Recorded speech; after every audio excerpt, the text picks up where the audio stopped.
The stones have spoken, but not everyone made it through. What if the child no one knew existed was never lost at all, but taken by someone with a planned centuries in the making? Season 2 of Blood of My Blood opens with a chilling truth. Henry, Julia, and baby William did not arrive together on the other side of the stones. In fact, only Henry wakes up in a different century, alone. Cold, injured, and questioning time itself, Henry quickly realizes something is horribly wrong. Julia and William are gone, and if they didn't arrive with him, where did they go? Henry's fear turns to suspicion as he senses the echoes of the stones. But he's not the only traveler lost in time. A shadow has always lingered behind the myth of the time-traveling stones, Master Raymond. Strange, mysterious, and seemingly immortal, Raymond has appeared in multiple centuries. His presence connects stories and destinies, and now more than ever, his intentions seem dangerous. Back in the past, word spreads of a baby, left mysteriously at a remote abbey, recognized only by the silk blanket with his initials, W.R. Who would abandon a child like this, especially now, during the rising storm of the Jacobite rebellion? But there's something strange about this child, something almost protected. The monks whisper that he may have fallen from the hands of time itself.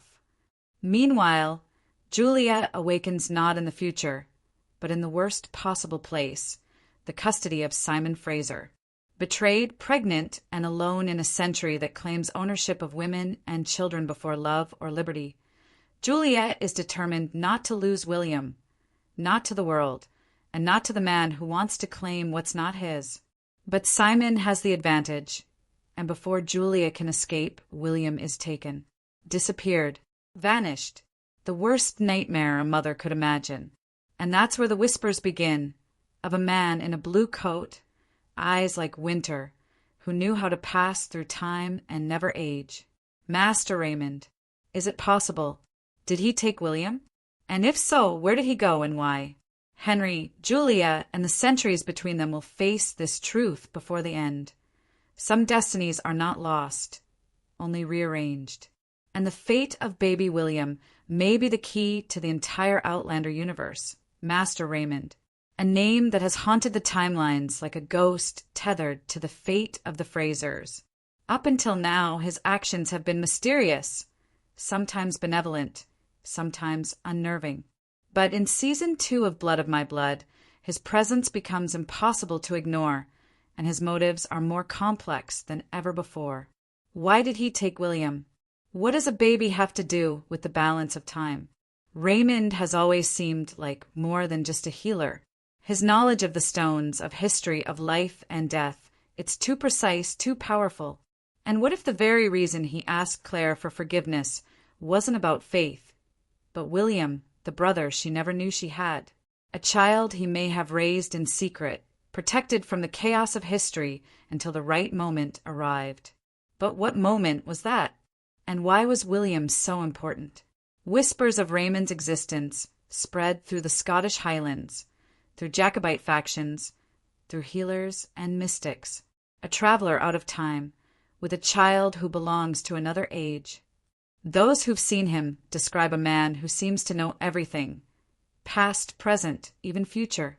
His ability to heal feels almost supernatural, and yet he always remains just out of reach, as if guided by a larger mission no one alive can understand. Meanwhile, back in the 1700s, Ellen and Brian Fraser are drawn into the heart of the story. A frightened woman arrives at Lallybroch, Julia, pleading for their help. She tells a story so unbelievable, only their compassion keeps them from turning her away. A child stolen, a man who walked through centuries, stones that breathe with power. Ellen knows the pain of loss and the fear of war, and she sees something familiar in Julia, something desperate, something true.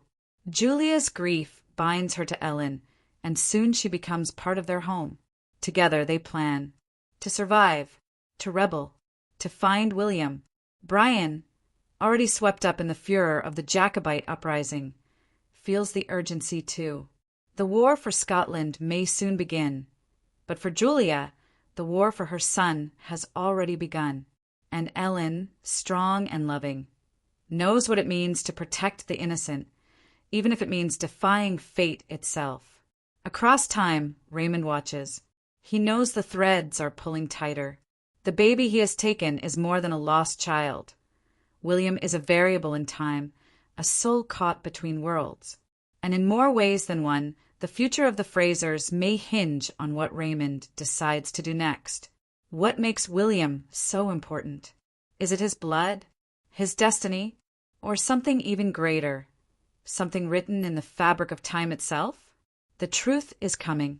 And when it does, everything we know about time travel in the Outlander universe is about to change as the Jacobite rebellion ignites across Scotland. Bloodlines, loyalties, and legends collide in ways no one could have predicted.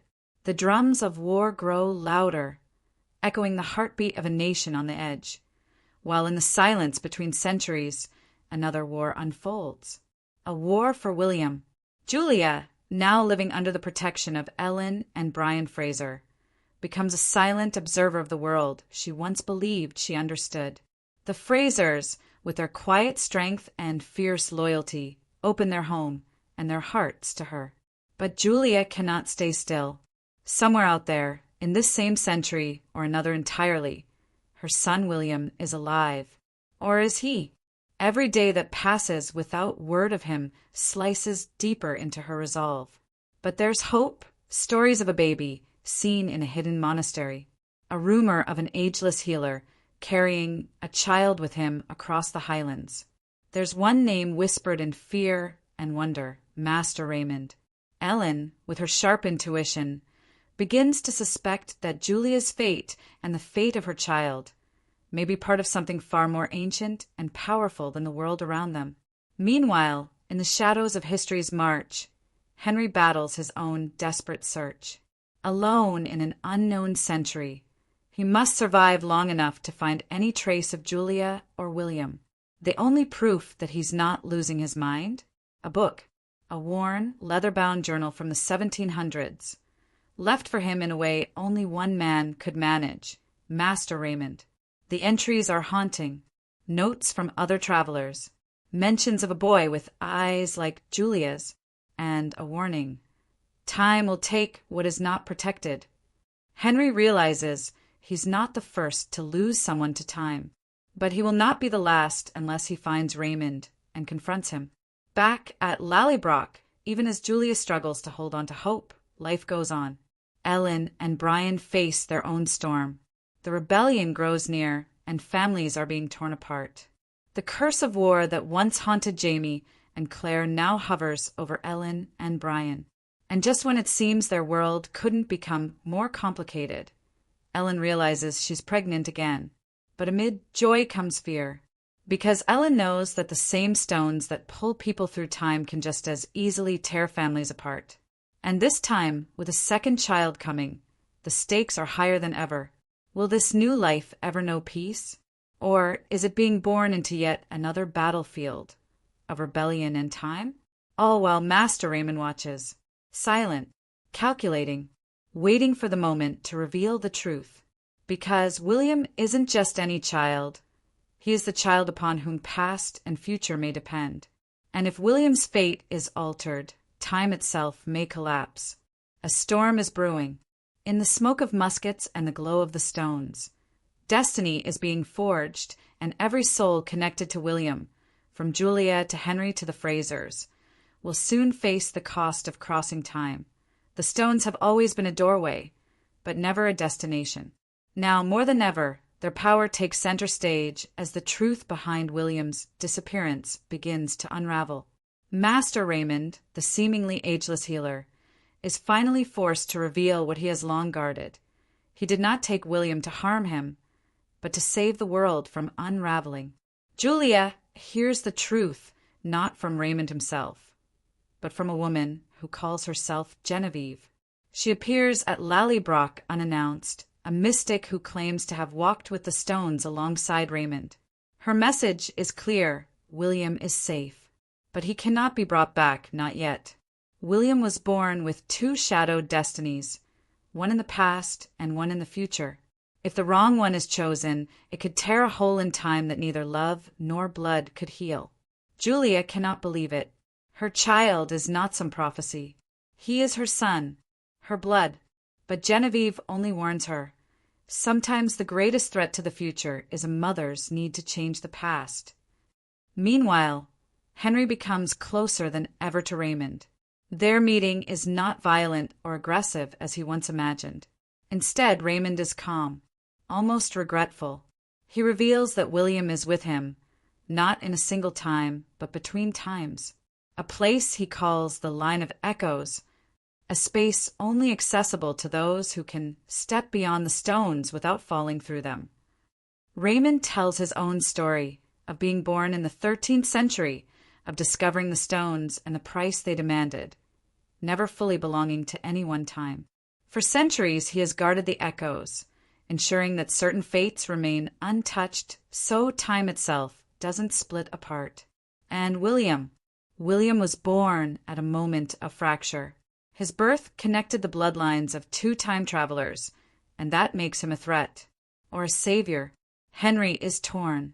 He wants to believe Raymond. He wants to believe that there is purpose.